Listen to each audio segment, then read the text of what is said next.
Hello parents of Blossomers, seperti yang parents tahu, dikarenakan penyebaran virus COVID-19, maka pihak sekolah memutuskan bahwa pada tanggal 30 Maret anak-anak belum bisa kembali ke sekolah. Karenanya kita akan melakukan proses home learning. Nah, untuk proses home learning ini, parents diminta untuk mendownload 2 aplikasi tambahan di dalam handphone yang akan digunakan oleh anak-anak untuk proses belajar mengajar ini. Yang pertama adalah Google Classroom, yang kedua adalah Google Meet. Nah, kemarin kita udah membahas soal Google Classroom. Hari ini saya mau menjelaskan sedikit bagaimana cara menggunakan Google Meet dan apa ekspektasi yang bisa kita harapkan saat kita menggunakan Google Meet ini. Pertama, Google Meet sendiri itu apa sih?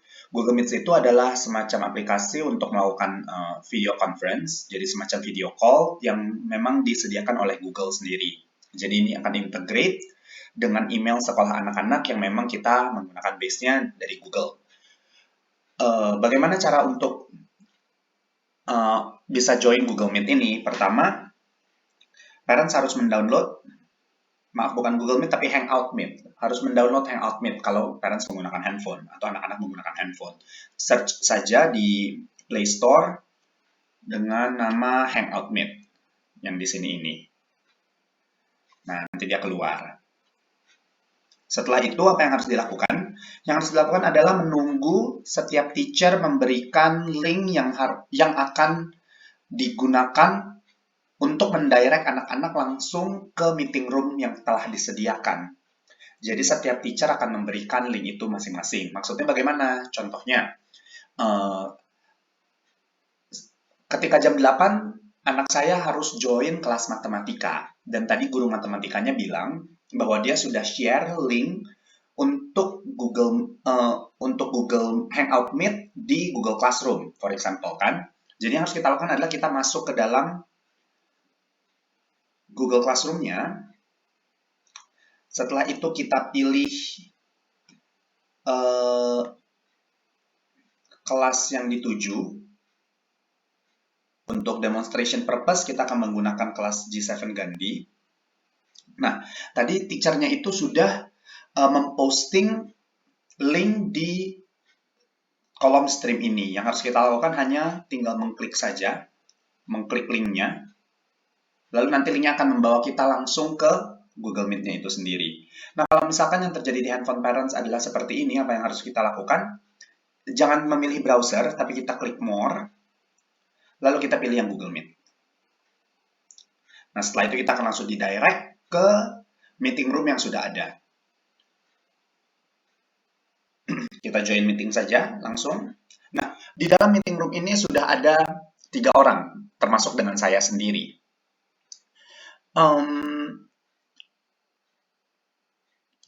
Hal pertama yang harus kita ketahui adalah bagaimana cara mematikan dan menyalakan mikrofon. Ini akan sangat berguna sekali apabila ada teachers yang ingin memberikan explanation dan berharap semua students-nya bisa mematikan mikrofonnya. Karena bisa dibayangkan sendiri kalau misalkan satu kelas terdiri dari 9 hingga 20 murid dan semuanya menyalakan mikrofonnya, maka akan menjadi sangat berisik sekali. Jadi akan ada kemungkinan kalau teachers mau explain menggunakan Google Meet ini, maka anak-anak akan diminta untuk mematikan mikrofonnya. Bagaimana cara kita tahu kalau mikrofonnya sudah mati? Bahwa di sebelah nama kita akan ada tombol, akan ada logo merah kecil ini. Nah, ini kalau misalkan tidak. Jadi kalau misalkan dia tidak mati, maka akan berupa 3 dot. Maaf. Maka akan berupa 3 dot seperti tadi. Kalau misalkan dia merah seperti ini, berarti mikrofonnya mati. Nah, fitur ini sangat bagus karena misalkan teachers-nya lagi di tengah explanation dan students mau bertanya. Jadi yang harus dilakukan adalah menyalakan mikrofonnya terlebih dahulu, menyampaikan pertanyaan, lalu harus ingat untuk mematikan mikrofonnya kembali supaya nggak kelupaan, jadi suasana belajarnya bisa kondusif. Selain daripada itu, fitur lainnya adalah dengan mempin salah satu orang yang ada di conference room. Jadi kalau misalkan kita seperti ini, tidak ada pin-nya, ini namanya tidak ada pin, tidak ada lambang pin-nya, berarti yang akan muncul di main screen kita itu adalah orang yang sedang berbicara. Kebetulan ini karena ketiga-tiganya menggunakan laptop dan handphone yang berada di dekat saya, kalau saya nyalakan nanti akan terjadi feedback.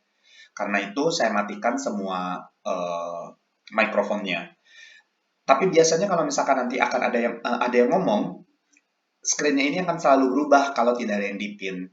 Nah, bagaimana caranya supaya hanya satu screen saja? Jadi kalau misalkan lagi ada penjelasan dari teacher, maka screen-nya itu hanya di teacher-nya saja. Sekalipun temannya bertanya, screen-nya tidak akan berubah, tetap di teacher-nya. Kita tinggal klik saja.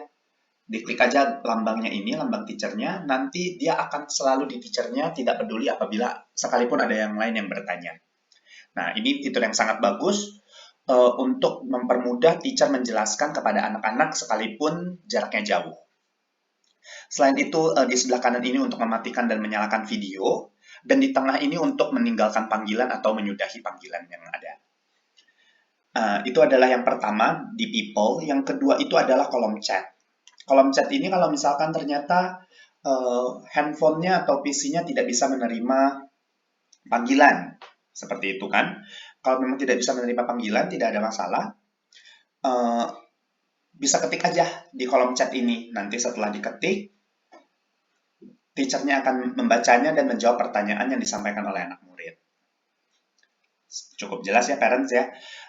Mungkin terkadang kita berpikir kok layarnya terlalu kecil ya, bagaimana caranya anak-anak bisa kelihatan, apalagi dia tidak seperti YouTube, tidak ada tombol perbesar di sebelah sini.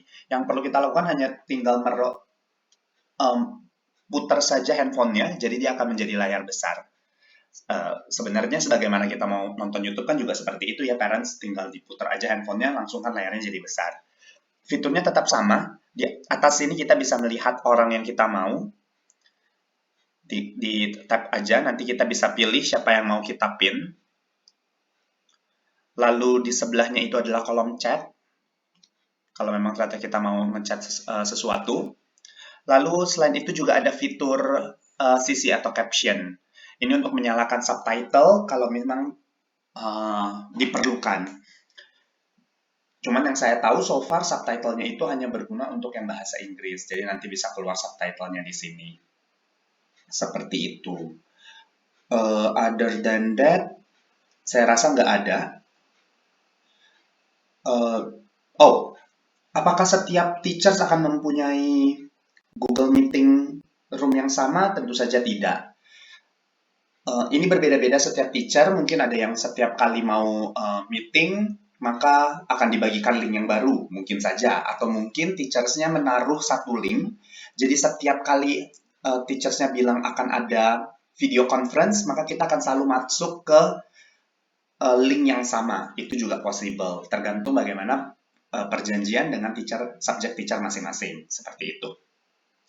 Saya harap mudah untuk dimengerti. Apakah teacher-nya akan selalu membagikan di dalam Google Classroom? Tidak juga.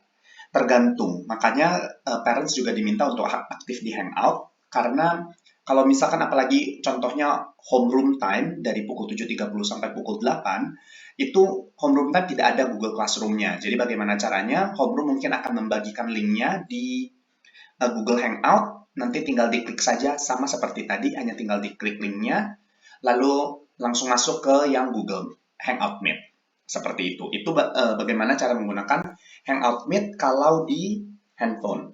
Nah, sekarang kita akan melihat bagaimana cara menggunakan Hangout Meet kalau misalkan di PC. Oke, penggunaan Hangout Meet di PC sebenarnya tidak terlalu berbeda jauh dengan yang di handphone tadi. Yang harus dilakukan adalah perbedaannya kita tidak perlu untuk mendownloadnya. Jadi yang harus kita lakukan tinggal masuk saja ke google.com, lalu kita pilih di Google Apps ini. Di sini seperti bagaimana kita memilih Google Classroom, di sini juga ada Google Meet-nya.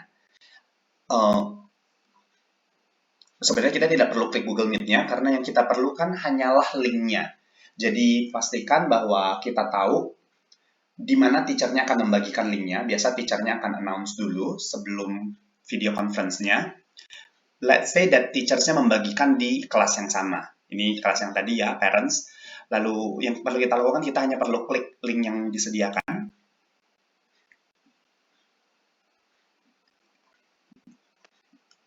Nanti dia akan membawa kita ke Google Meet. Nah, di sini adalah sebelum kita masuk atau kita join, kita bisa mematikan mikrofon dan videonya. Dikarenakan saya takut feedback, maka saya harus mematikan mikrofonnya ini sebelum saya join ke dalam kelas. Nah, di sini ada dua pilihan, join now atau present. Yang perlu dilakukan adalah join now, bukan present. Present itu artinya membagikan layar kita ke setiap orang yang ada di dalam meeting room. Anak-anak tidak akan terlalu menggunakan ini, yang biasanya akan menggunakan ini adalah teacher, kalau ternyata teachernya mau membagikan sesuatu ke anak-anak atau menjelaskan sesuatu melalui screen-nya mereka. Jadi kita akan klik join now sekarang. Nah, sama seperti tadi, kita masuk ke room yang sama, isinya juga tadi dua orang yang tadi, jadi 3 dengan saya sekarang. Nah, kalau parents lihat di sini, ini dua-duanya kelihatan di sini ini, karena tidak ada yang ngomong juga, jadi tidak ada satupun dari kami yang berbicara kan. Nah, kalau misalkan ada yang berbicara, nanti yang ngomong itu akan menjadi main screen-nya di sini, dan itu akan berganti-ganti terus seperti di handphone. Jadi cara untuk membuat hanya satu orang saja yang terus ada di main screen adalah dengan mempin, tinggal diklik saja. Nah, nanti orang tersebutlah yang akan selalu terpin di main screen kita. Nah, kalau kita lihat di bawah sini, ini juga ada tombol yang sama untuk mematikan dan menyalakan mikrofon, mematikan dan menyalakan kamera, meninggalkan panggilan, juga untuk menyalakan caption atau subtitle.